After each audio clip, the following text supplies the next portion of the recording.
चलो आज हम पढ़ते हैं त्रिकोणमिति के बारे में। यानी त्रिकोणमिति की प्रश्नावली आपके 9th क्लास में भी थी और 10th क्लास में भी है। लगभग सारों समीकरण को सिद्ध करने वाले सवाल तो 9th और 10th में दोनों में सेम है और थोड़ा सा अलग है, जिसमें 9th में तो होता है त्रिकोणमिति के सवाल जो एक त्रिकोण का मतलब होता है त्रिभुज। त्रिकोण का मतलब क्या होता है? त्रिभुज, त्रिकोण। अब आप समझ रहे हो, त्रि यानी तीन, कोण यानी कोण। ऐसी आकृति जिसमें तीन कोण हो और जिसमें तीन कोण होंगे उसमें तीन भुजा होगी और जिसमें तीन भुजा है वो त्रिभुज कहलाएगा। अतः त्रिकोण के हो या त्रिभुज को एक ही चीज होती है। त्रिभुज होते हैं वैसे दो प्रकार के होते हैं, एक तो भुजाओं के आधार पर, एक कोणों के आधार पर। भुजाओं के आधार पर भी तीन प्रकार के होते हैं, कोणों के आधार पर भी तीन प्रकार के होते हैं। भुजाओं के आधार पर होते हैं समबाहु त्रिभुज, विषमबाहु त्रिभुज और समद्विबाहु त्रिभुज। समबाहु त्रिभुज होता है जिसमें तीनों भुजाएं समान। समबाहु, सम यानी समान, बहु यानी भुजा, बस सीधी सी उस शब्द में भी अर्थ जुड़ा हुआ है। विषमबाहु, विषम यानी अलग अलग, बहु यानी भुजा, वे त्रिभुज जिसमें अलग अलग भुजा हो विषमबाहु त्रिभुज कहलाता है। और तीसरा है समद्विबाहु त्रिभुज, समद्विबाहु, सम यानी समान, द्वि यानी दो, बहु यानी भुजा, जिसकी दो भुजा बराबर हो वो समद्विबाहु त्रिभुज कहलाता है। उसके बाद में कोणों के आधार पर तीन त्रिभुज होते हैं। पहला त्रिभुज न्यून कोण त्रिभुज, वे त्रिभुज जिसके तीनों कोण न्यून कोण हो, तीनों कोण न्यून कोण, न्यून कोण त्रिभुज कहलाता है। अधिकोण त्रिभुज जिसका एक कोण अधिकोण हो। और एक होता है समकोण त्रिभुज जिसका एक कोण समकोण यानी 90 डिग्री का हो।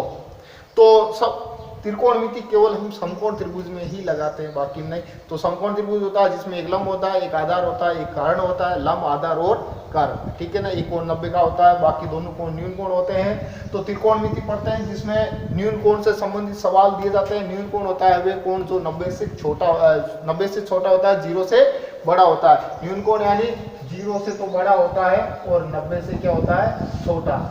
ये होता है न्यून कोण त्रिभुज। तो थीटा के अंदर न्यून कोण के सवाल इंपॉर्टेंट सवाल होते हैं जो हर कंपटीशन एग्जाम में भी आते हैं, ठीक है ना। तो इस प्रकार के सवाल आपके ये 10th में भी काम में आएंगे, आगे कंपटीशन एग्जाम में भी काम आएंगे। इसलिए आप इन सवालों को प्रत्येक विद्यार्थी जो भी देख रहे हैं वो पूरा वीडियो देखना और पूरे सवाल समझना। समझ में नहीं आए तो आप वापस पूछ सकते हो आप, ठीक है। तो आज हम पढ़ते हैं सारणी के बारे में। और सारणी इतनी आसान है, याद करना नामुमकिन, ये याद करना थोड़ी मुश्किल होती है, ठीक है। तो हम इस सारणी को एक ट्रिक से बताएंगे जिसे आपको याद करने की जरूरत नहीं है। आप अपनी लाइफ टाइम भी ये सारणी नहीं भूलोगे। थोड़ा सा याद करके इस सारणी को समझना। तो सारणी में होते हैं थीटा, त्रिकोणमिति में थीटा होते हैं 6 प्रकार के होते हैं। Sine theta, cos theta, tan theta, cot theta, sec theta और कोसेक थीटा। थीटा का मतलब होता है कोण। थीटा का मतलब क्या होता है? कोण। थीटा का कोण। और कोण कितने का? 0 से बड़ा, 90 से छोटा, ठीक है। तो थीटा का मतलब होता है कोण, कोण ही 90 से छोटा या न्यून कोण होता है। तो यहाँ पर 6 त्रिकोणमिति दी हुई है, sign theta, cos theta, tan theta, cot theta और सेक थीटा और कोसेक थीटा, ठीक है। अब इनका मान निकालना है। किन किन का? 0 डिग्री, 30 डिग्री, 45 डिग्री, 60 डिग्री और 90 डिग्री, इनका मान निकालना है। यानी साइन 0 का मान कितना होगा? साइन 30 का मान कितना होगा? कोस 45 का मान कितना होगा? कोट 60 का मान कितना होगा? सेक 90 का मान कितना होगा? ठीक है। इनका मान केवल एक ट्रिक से हम पढ़ेंगे, ठीक है ना। तो वो ट्रिक इस प्रकार है, देखना मैं समझा रहा हूं। आपको कुछ नहीं करना है, केवल पहला मान समझना है। यहां से देखो ये कॉलम बने 1 2 3 4 5 कॉलम है, लेकिन आपको इसकी गिनती 0 से स्टार्ट करनी है। 0 1 2 3 4 ये कॉलम, प्रत्येक कॉलम इसी में लगा दिया, 0 से स्टार्ट किया। 0 1 2 3 4, अंतिम अंक 4 है। तो प्रत्येक के बाद में 4 का भाग में, तो प्रत्येक में बट्टे 4 लगा दो, बस कोई हार नहीं है। 0 से स्टार्ट किया, 0 1 2 3 4, प्रत्येक के बटा 4 लगा दिया। प्रत्येक का वर्गमूल निकाल लो। प्रत्येक का क्या निकाल लेंगे? वर्गमूल। ये हमने प्रत्येक का वर्गमूल निकाल लिया। जैसे हमने प्रत्येक का वर्गमूल निकाला, जो भी मान आएगा वो पूरा का पूरा साइन का मान हो जाएगा। चलो अब साइन का मान देखते हैं। देखो 4 का भाग 0 में कितनी बार जाएगा? 0 बार। 0 का वर्गमूल 0, इसलिए साइन 0 का मान क्या हो गया? 0। उसके बाद 1/4, 4 का भाग 1 में जाता नहीं है, देने की आवश्यकता नहीं है, सीधे वर्गमूल ले लो। 1 का वर्गमूल कितना होगा? 1, 4 का वर्गमूल कितना हो जाएगा 2, तो साइन 30 का मान कितना हो गया 1/2, कोई दिक्कत नहीं है। अब देखो 2/4 दोनों में 2 का भाग जा रहा है, तो 2 का भाग 2 में 1 बार, 4 में 2 बार, फिर इसका अंडर रूट निकालो, तो 1/2 का अंडर रूट, 1 का वर्गमूल 1 और 2 के वर्गमूल निकाल नहीं सकते, तो अंडर रूट 2 के अंडर रूट 2 कर दो, कोई दिक्कत नहीं है। उसके बाद में 3/4 न तो किसी का भाग जा रहा है न 4 का 3 भाग जा रहा है, इसलिए सीधा वर्गमूल निकाल लो।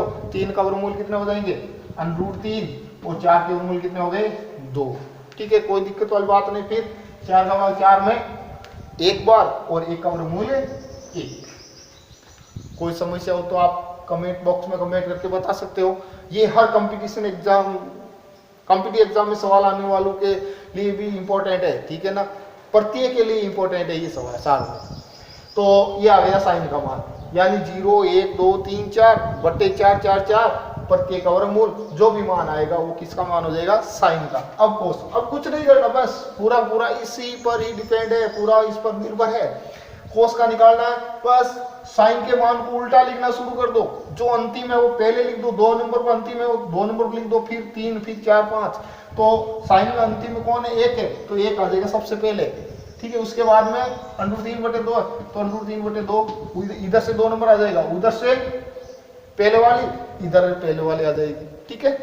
तो फिर 1/2 और फिर 1/2 और पहले वाला वो अंतिम पर चला जाएगा। क्या दिक्कत है? कोई दिक्कत नहीं, कोई समस्या नहीं, ठीक है। उसके बाद 10 का मान निकालना है, तो 10 का 9th में हमने सारो समीकरण पढ़ी थी, सूत्र पढ़े थे, लाल बटा कक्का आधारित सवाल पढ़े थे। लाल बटा कक्का समझते हो क्या होता है? लाल बटा कक्का, लाल बटा कक्का, एल का मतलब लंब, ए का मतलब आधार, एल का मतलब लंब, ठीक है। लाल बटा कक्का ये एल बटा के यानी लंब बटा कर्ण, ये लंब बटा कर्ण, पहले वाला मान पहले वाले का होता है साइन का, दूसरे वाला मान दूसरे का होता है, तीसरे वाले का मान तीसरे वाले, यानी साइन का लंब बटा कर्ण, दूसरा ए बटा के, तो ए बटा के आधार बटा कर्ण कोस थीटा का हो गया, लंब बटा आधार किसका हो गया 10 का हो गया, ठीक है। फिर कोट, कोट किसका उल्टा होता है 10 का उल्टा होता है, यानी जो 10 का मान है वो कोट का उल्टा हो जाएगा। फिर से किसका उल्टा होता है कोस का उल्टा होता है, जो कोस का मान होता है वो सेक का हो जाएगा। फिर कोसेक किसका उल्टा होता है साइन का उल्टा होता है, ये साइन का उल्टा हो जाएगा, ठीक है ना।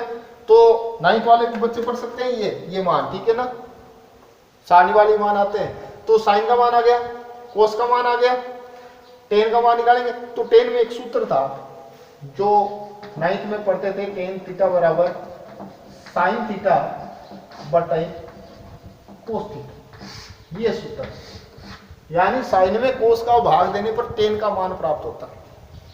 साइन में कोस का भाग देने पर किसका मान प्राप्त होता है 10 का, बस और कोई कुछ नहीं करना है। तो हमें 10 का मान निकालना है, कोस का भाग दे दो साइन में, प्रति ए का भाग देना है, ए का भाग 0 में दो, 0 में किसी का भाग देने पर क्या प्राप्त होता है 0, तो यहाँ पर ए का भाग 0 में क्या आ जाएगा 0।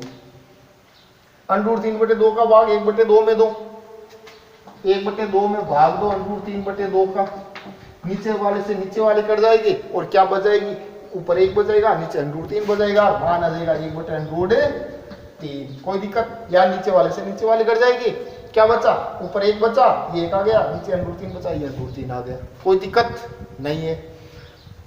1/2 का भाग 1/2 में, यानी समान संख्या का भाग समान संख्या में एक बार जाता है, ठीक है। चाहे किसी का भाग दे दो, 1/2 का 1/2 में एक बार, 2 का 2 में एक बार, 3 का 3 में एक बार, 10 का 10 में एक बार, रूट का रूट में एक बार, घन का घन में एक बार, ठीक है ना। समान संख्या भाग, त्रिभुज का भाग त्रिभुज में एक बार। तो यहाँ √2 से √2 कट गया, ऐसा मान लो, 1/1 मान लो या 1 मान लो। इसमें 1/2 को √3 में 2 से 2 कट जाएंगे, क्या बचेगा ऊपर √3 और नीचे बटा में क्या बचेगा 1। और 0 का किसी में भाग देने पर, 0 का किसी में भाग देने पर अपरिभाषित या अपरिमेय संख्या प्राप्त होती है, तो अपरिभाषित आ जाएगा, क्या आ जाएगा अपरिभाषित या अनंत, अनंत या अपरिभाषित, ये होता है अनंत या अपरिभाषित। ओके, अब निकालते हैं कोट का मान। बस कुछ नहीं करना है, कोस का पीछे से लिखना शुरू किया, वैसे ही कोट का पीछे से लिखना शुरू कर दो, मान कोट का आ जाएगा, टेन के मान को उल्टा लिख दो, कोट का मान आ जाएगा। तो टेन में सबसे बाद में ए परिभाषित है तो कोट में सबसे पहले ए परिभाषित आ जाएगा।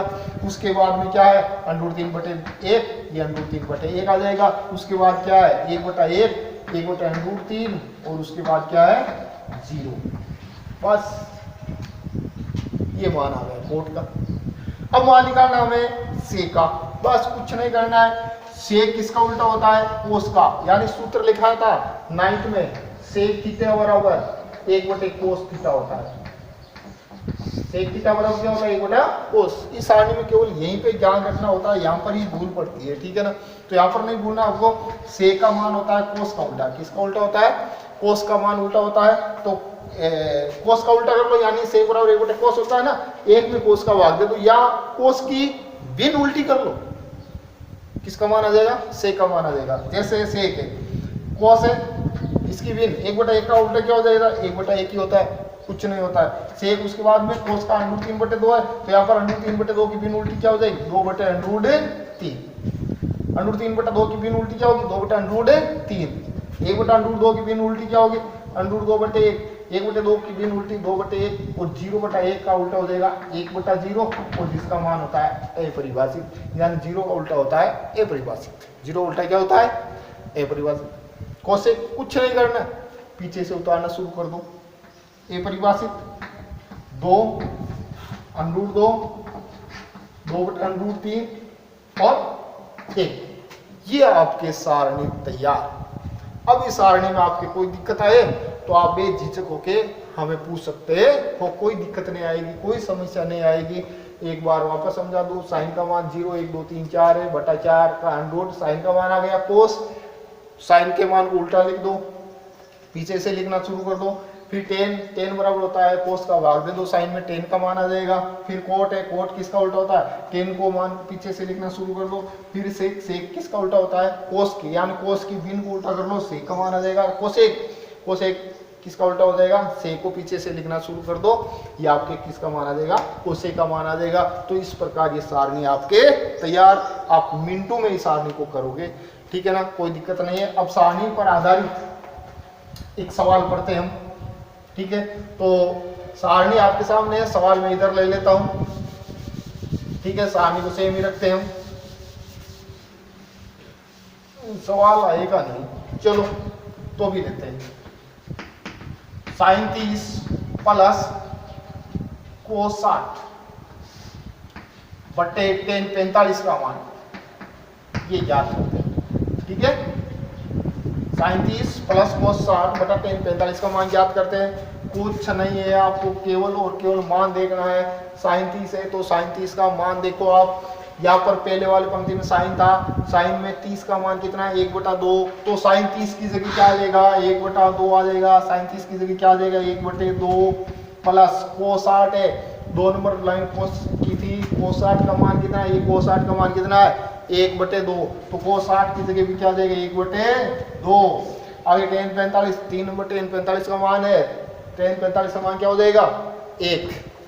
ये अब इसको जोड़ दो, 1/2 और 1/2 जोड़ेंगे तो कितना होगा, 1। 1/1 बराबर क्या आ जाएगा, 1। अतः इसका मान क्या हो जाएगा, 1। हर कंपटीशन एग्जाम में एक सवाल आपके पूछा जाता है, चाहे पटवारी एग्जाम हो, चाहे ग्राम सेवक एग्जाम हो, चाहे एलडीसी एग्जाम हो, चाहे बीएसटी से एग्जाम हो, त्रिकोणमिति से संबंधित ऐसा सवाल पूछा जाता है, ठीक है। तो इस प्रकार सारणी के सवाल हम कर सकते हैं। चलो एक सवाल और लेते हैं हम।